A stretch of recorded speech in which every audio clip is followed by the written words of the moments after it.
ফিলিস্তিনের গাজায় সংঘাতের প্রতিক্রিয়ায় ঢাকাসহ সারা দেশে বিক্ষোভের কারণে যুক্তরাষ্ট্রের নাগরিকদের সতর্ক থাকার পরামর্শ দিয়েছে ঢাকার মার্কিন দূতাবাস। সোমবার ঢাকায় মার্কিন দূতাবাসের ওয়েবসাইট, ফেসবুক পেজ ও এক্সে দেয়া পোস্টে এমন বার্তা দেয়া হয়। পোস্টে বলা হয়, সোমবার দিনব্যাপী বিক্ষোভ হতে পারে। গাজায় সংঘাতের প্রতিক্রিয়ায় ঢাকাসহ সারা দেশে গণবিক্ষোভে অংশ নেয়া এবং প্রতিবাদ দেখানোর পরিকল্পনা করছেন বিশ্ববিদ্যালয়ের শিক্ষার্থীরা। সম্ভাব্য যানজট ও দূতাবাস অভিমুখে প্রতিবাদ সমাবেশের কারণে ঢাকার মার্কিন দূতাবাস সোমবার বিকেলের সেবা সীমিত করবে। পোস্টে আরও বলা হয়, মার্কিন নাগরিকদের সতর্কতা অবলম্বন করা উচিত। মনে রাখা উচিত, শান্তিপূর্ণভাবে করার উদ্দেশ্যে আয়োজিত বিক্ষোভগুলো সংঘর্ষের রূপ নিতে পারে, সহিংসতায় পরিণত হতে পারে।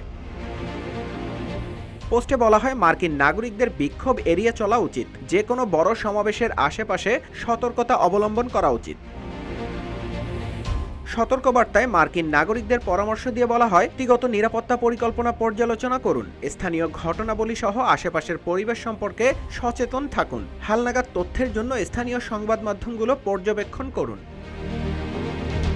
দূতাবাস মার্কিন নাগরিকদের জনসমাগম ও বিক্ষোভ এলাকা এড়িয়ে চলা, স্থানীয় সংবাদ মাধ্যমগুলো পর্যবেক্ষণ এবং জরুরি যোগাযোগের জন্য চার্জ আছে এমন মোবাইল ফোন বহনের পরামর্শ দেন। এদিকে গাজায় ইসরায়েলি আগ্রাসনের প্রতিবাদে শিক্ষার্থীরা নো ওয়ার্ক নো স্কুল কর্মসূচি পালন করায় সোমবার দিনব্যাপী উত্তাল ছিল ঢাকা। এদিন সকাল থেকেই ক্লাস পরীক্ষা বর্জন করে বিক্ষোভ করছেন রাজধানীসহ সারা দেশের বিভিন্ন শিক্ষা প্রতিষ্ঠানের শিক্ষার্থীরা। এতে সংহতি জানিয়েছেন শিক্ষক, কর্মকর্তা, কর্মচারী সহ একাধিক রাজনৈতিক, ছাত্র সংগঠন সহ সাধারণ মানুষ। নিউজ ডেস্ক, রূপালী বাংলাদেশ।